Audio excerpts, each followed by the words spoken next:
Hello, good evening. This is UTV Live. Tonight at 6, Gordon Lyons breached Ministerial code. Stormont report says Minister failed to show leadership in a social media post during summer race riots. Also ahead, a further delay in decision on whether Lady Eleanor Donaldson will stand trial alongside her husband Sir Geoffrey Donaldson for historic sex offences. And Northern Ireland veterans criticise President Trump's comments that troops stayed away from the front line in the Afghan conflict.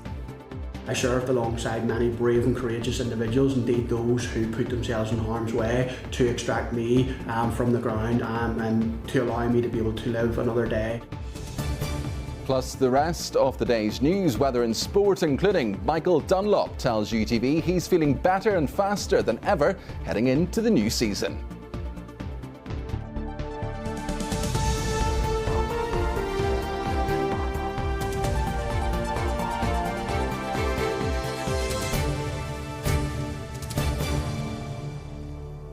The Communities Minister, Gordon Lyons, breached the Ministerial code and failed to show leadership in comments he made on social media during unrest last summer. Stormont Standards Commissioner investigated complaints made against Mr Lyons and says, in her view, his post may have heightened tensions and contributed to further unrest. The DUP has criticised the report and insists Mr Lyons was entitled to make the comments. Sinn Féin have called for the Minister to acknowledge his failure, while Alliance and the SDLP have called for him to resign. Here's our political correspondent, Vicky Hawthorne. Look at the windows are all blacked out. Intent on destruction, a violent mob targeted Larne Leisure Centre last June. The centre had been used as emergency accommodation for people who had fled race riots in Ballymena. The violence erupted just hours after the Communities Minister, Gordon Lyons, posted comments on Facebook. He said, "It has been brought to my attention that a number of individuals were temporarily moved to Larne Leisure Centre in the early hours of the morning following the disturbances in Ballymena. As a local MLA, neither I nor my DUP council colleagues were made aware or consulted of this decision." He went on to confirm people were no longer at the leisure centre and to call for calm. But the minister was accused of inflaming tensions by revealing where vulnerable people were being looked after. The First Minister called for him to resign. He has failed to show the correct leadership, and I think that his commentary falls very short and very much strays into the territory of inflaming situations, so I think that he should consider his position. Gordon Lyons insisted he had acted at the request of police and was trying to defuse the situation. I've certainly done nothing irresponsible. I've done nothing reckless. I have done nothing wrong, despite what others are trying to say. Do you regret that post in any way? No, because it was the right thing to do to inform constituents about the truth. I was dealing with myths that were going around, with mistruths. Mr Lyons has now been found to have breached the Ministerial code. Stormont's Commissioner for Standards investigated more than 60 complaints against the Minister and in a report of her findings has said, "In my view, the post, rather than diffusing the situation, it may have heightened tensions and contributed to further unrest." She said Mr Lyons' message included no expression of empathy for those who had been harmed or forced to flee their homes. She then went on to say, "Demonstrating empathy is not a courtesy. It is a fundamental part of responsible leadership." The Commissioner found that Mr Lyons' comments were shaped by personal or political considerations and that he failed to demonstrate leadership. In his evidence to the Commissioner, Gordon Lyons had argued the complaints against him should not be admissible because he did not post on Facebook as a minister but as a constituency representative. The Commissioner told Mr Lyons he was incorrect and that his post referred to matters that intersected directly with his ministerial portfolio. In a statement today, the DUP has said Gordon Lyons was fully entitled to publish the social media post that he did. The party has also criticised the Commissioner's report as being speculative and conjecture. Sinn Féin has described the findings as damning and has said Mr Lyons should immediately accept and acknowledge his failure. Alliance and the SDLP have called for the Minister to resign. It will now fall to the Assembly to decide if Mr Lyons should face any sanctions. Vicky Hawthorne, UTV Live. The sexual abuse case involving former DUP leader Sir Geoffrey Donaldson and his wife Lady Eleanor Donaldson was adjourned today at Newry Crown Court over delays with Lady Donaldson's medical report. The trial has now been postponed twice due to her ill health. Sarah O'Kane sent this report. It's been nearly a year since former DUP leader Sir Geoffrey Donaldson and his wife Lady Eleanor Donaldson last appeared in court in person here in Newry. This was back in February 2025. Mr Donaldson, who is 63, is accused of 18 sexual abuse offences, including rape involving 2 alleged victims between 1985 and 2008. His wife, Lady Donaldson, has also been charged with 5 offences, including aiding and abetting. The trial was postponed back in November for a second time due to Eleanor Donaldson's ill health. Today, the court was told a medical examination of the 59-year-old was carried out before Christmas. However, the report is not ready. Geoffrey Donaldson and his wife were not required to be in court today, and during what was a very brief hearing, a lawyer for Lady Donaldson informed the judge they were still waiting on the completion of the medical report, but it is imminent. And the expert who carried out the examination is aware of the urgency. Now, the judge did express disappointment at the delay, and the case was adjourned until the 30th of January, a week from today. Both Geoffrey Donaldson and Eleanor Donaldson deny the charges against them. A new date for the trial is still to be set. Sarah O'Kane, UTV Live, Newry. An MLA and former soldier has written to President Trump following comments he made about NATO troops. Donald Trump said soldiers from the alliance stayed far away from the front line during the Afghan conflict. Andy Allen, who lost both his legs in the war, described the comments as ridiculous. The Prime Minister has said the President should apologise. Jordan Moore has been following developments. We've never needed them.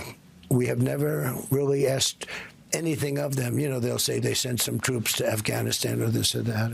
And they did. They stayed a little back, a little off the front lines. A little off the front lines. Those were President Trump's words when referring to the role of NATO members, including the UK in the US-led invasion of Afghanistan following the September 11 attacks. However, in the eyes of veterans, the 457 coffins of British soldiers, including 9 from Northern Ireland, returned over the course of that conflict, paint a very different picture. UUP MLA Andy Allen bears the scars of that conflict. A double amputee and left partially blind following a Taliban attack in 2008. This morning, obviously, I woke up and I had a number of interactions with colleagues who served in Afghanistan. I think the overwhelming feeling right amongst the wider community is one of insult, one of disrespect, and that the comments are not based in fact, and quite frankly, they're ridiculous. Trump's idea that NATO nations would not come to America's aid has drawn widespread criticism across the political spectrum, with the Prime Minister not holding back. So I consider President Trump's remarks to be insulting and frankly appalling. And I'm not surprised they've caused such hurt to the loved ones of those who were killed or injured, and in fact, across the country. Allen has written to the White House himself. Although he does not expect a response, his message to the President is clear. Firstly, I think what I would say to the US President is reflect on those comments, but importantly reflect on the trauma and hurt that you've caused. I certainly was on the front line. Many of my colleagues were on the front line. I served alongside many brave and courageous individuals, indeed those who put themselves in harm's way to extract me from the ground and to allow me to be able to live another day and be here today. So there were many of us on the front line, and that wasn't only UK armed forces, that was right across the NATO allies. Trump's trip to Davos in Switzerland this week has been full of drama. Last night's comments only adding to that. Jordan Moore, UTV Live.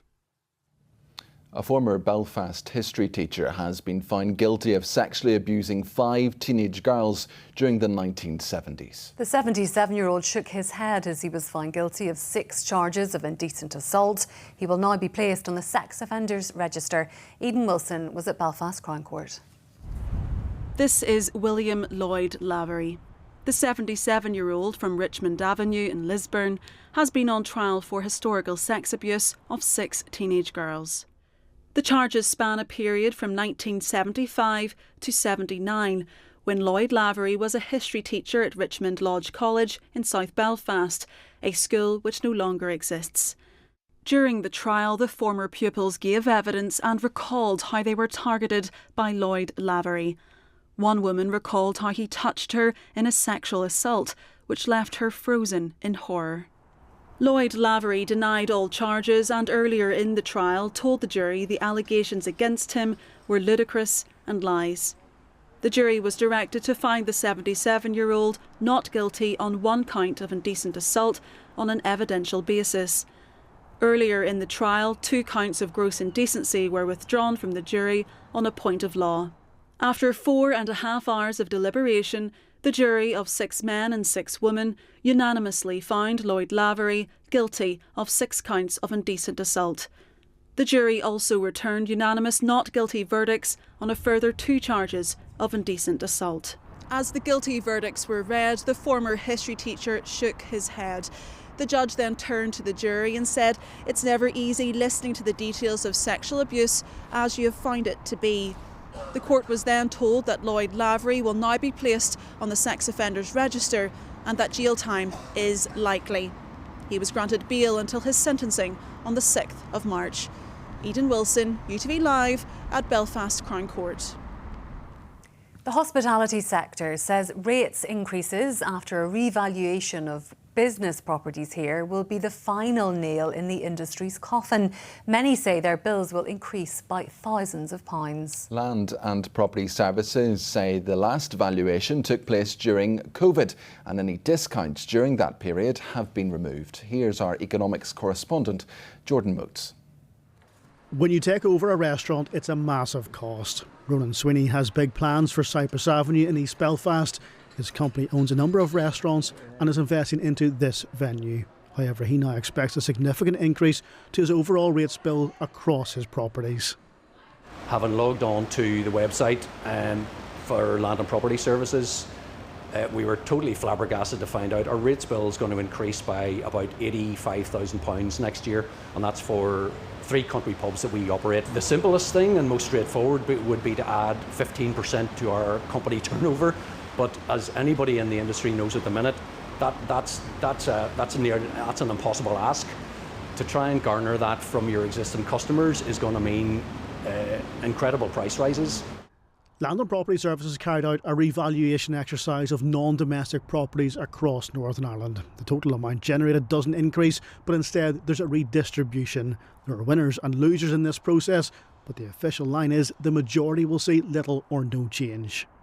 At the last revaluation in October 2021, the values that were assessed for those types of properties, hotels and pubs, were heavily discounted because of the impact of COVID on the potential rental value of those properties. That's no longer the case. Those discounts have been removed. In the in-between times also, a lot of those types of businesses have seen improved trading performance. And the third thing that we're also seeing is a lot of them have taken the opportunity to improve, expand, build additional elements to their properties, and that all has an impact on the value, the rental value of the property. Overall, hotels on average will see an 84% increase to their net annual valuations, with pubs rising by 47%. Each individual premises will vary, however. The rates bill in April will now be based off those new valuations. Some hotels and pubs have gone as far as, I think, 200+% increases, which is absolutely outlandish. How you absorb that into a business and try and conduct day-to-day business with that weight, that tax burden, it's beyond me. There will be closures in hospitality. It's just a matter of how many and when. The changes take effect in April, with business owners being encouraged to bring forward any new information that could change their bill before then. Jordan Moats, UTV Live. The fire service has recorded the highest number of fire-related deaths in 25 years. Last year, 16 people lost their lives. It's urging people to take extra care in terms of fire safety. Well, Assistant Chief Marcus Wright is with me now. Marcus, 16 families left, I'm sure, utterly devastated. Was there any similarities in the nature of these fires? Well, first of all, Northern Ireland Fire and Rescue Service would like to set out our sympathies and thoughts are with the families of all those who have died in house fires in 2025. Evidence would point towards smoking and misuse of electrical equipment as the main causes of fire in the home.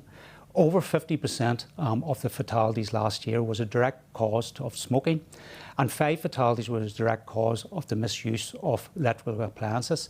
So we would ask the public to be aware of these dangers and change their habits and behaviours to remove the risk of fire from their home. Well, I want to ask you about safety messaging. There's been some criticism the fire service hasn't spent enough money on that. How do you respond to that criticism?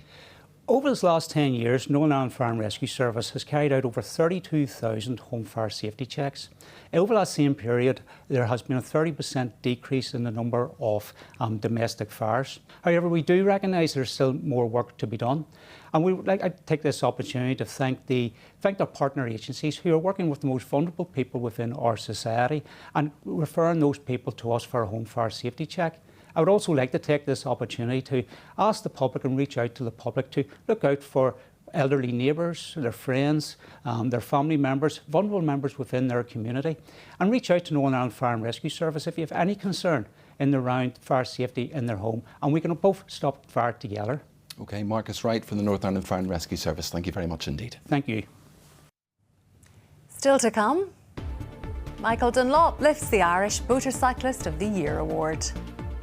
Get your binoculars out, it's the big garden bird watch. And will we finally see a little bit of sunshine this weekend? I'll have all the details coming up later in the programme. But first, time to look at the headlines in tonight's ITV News at 6:30. Yes, with the details, here's Charlene White. Coming up, outrage from British veterans and their families as President Trump says NATO troops avoided the front line in Afghanistan. Hundreds of British troops died and hundreds more lost their limbs in Helmand. Downing Street says the US president is wrong. Others go further, calling his comments the ultimate insult. The missed opportunity to save the life of this 20-year-old after a flesh-eating bacteria was mistaken for tonsillitis. And the DJ from Brooklyn Beckham's wedding gives the inside story on that dance. There was no black cat PVC cat suits. There was no Spice Girl action. So do join us for those stories and more from 6:30.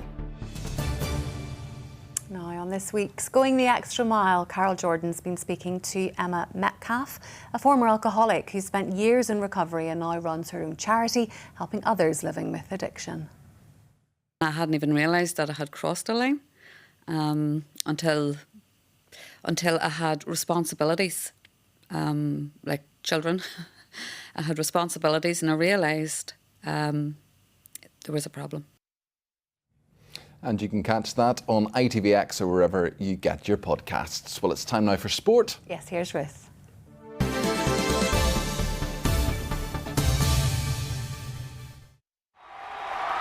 game is heating up. John Mulholland Motors, sponsors of UTV Sport. Good evening. He was crowned King of the Roads for the second year as Michael Dunlop lifted the Irish Motorcyclist of the Year award for 2025. The good news for bike fans, he feels better and faster than ever going into 2026, but that's bad news for his rivals.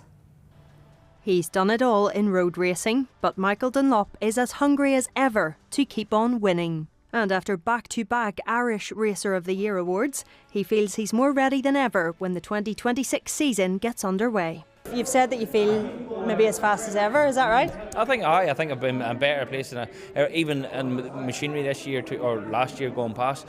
It wasn't up to par. Some of it, yes, it looked from the outside in, it was good, but when we got to the depths of it, it was hard work. And as I said, I feel there's more left, a lot left in the tank, and I still am waiting for that day where everything clicks, and when it clicks I think it's going to be dangerous. Michael made history by breaking his uncle Joey Dunlop's record of 26 Isle of Man TT wins 2 years ago.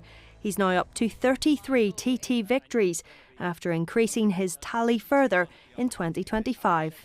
The year's been good, everywhere we went. I think everywhere we've been in the road race event, we've been in below a lap record of some description at some point, and nobody else has. So it just shows that the pace that we're running, and I feel good.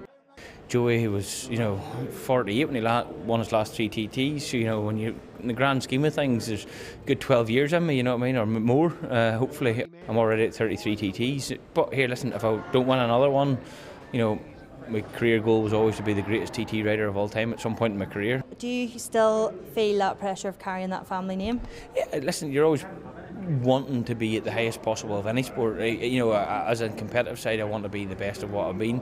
The biggest thing is, obviously the Dunlop name carries, I think it carries a lot more for some reason. I think, one, we're probably the biggest family that was ever come out of motorsport, road racing motorsport as such, or maybe even motorcycling as such. And with that, it takes a lot of pressure to, keep winning races, and for me to be the only one left to win races, it puts an extra bit of pressure on. But hey, listen, that's self-inflicted. That's not by sponsors or anything. That's just my own personal view on it.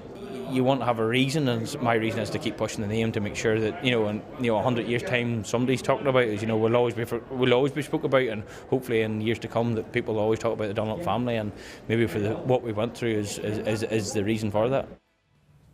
A very honest Michael Dunlop there. Now, Ulster head coach Richie Murphy has named his side to face the Scarlets tomorrow in the URC. Fresh from his call-up to the Ireland Six Nations squad, Nathan Doak will reach 100 caps. And Murphy has signed a 2-year contract extension at Ulster off the back of their recent good form. The rest of his coaching staff have also signed until the end of 2028. I suppose our strength is the fact that we've been together before, spent a lot of time with the Irish under-20s, and to be able to bring that and implement it here in Ulster, it's been really good, and we've really enjoyed it. Good news for Ulster fans. In Gaelic Games, it's National League time again. Fresh from lifting the Dr McKenna Cup last weekend, Donegal travel to Dublin tomorrow. Tyrone host Kildare, Down welcome Clare, Wexford visit Fermanagh, Cavanagh in Cork, Antrim are at home to Carlow, Monaghan host Armagh, and Derry face Meath. It's nice to be going to Croke Park in the first game, but after Meath you have Tyrone coming, then you have Kildare. You play 9 games in 7 weeks, that's helter-skelter, so you can fixate on one team, but you've got to focus on getting your own house in order, and I think the team that we need to focus on most is ourselves. Tom McKibben and Shane Laurie are both tied for 13th at the Dubai Desert Classic on 3 under par. That's 6 shots behind leader Patrick Reed. Rory McIlroy, he's a shot further back after a 3 under par round of 69 today. He's on 2 under for the tournament. I think I came from 10 behind a couple of years ago to win, so I think I'm 7 back at the minute. But yeah, look, if I go out there tomorrow, maybe in slightly better conditions in the morning and post a low one, then I'll be right in the mix come Sunday. Finally, there are 2 games in the Niffle Premiership tonight. League leaders Coleraine host Glenavon and Bangor travel to Larne. That's your sport. Have a great weekend. The game is heating up. John Mulholland Motors, sponsors of UTV Sport.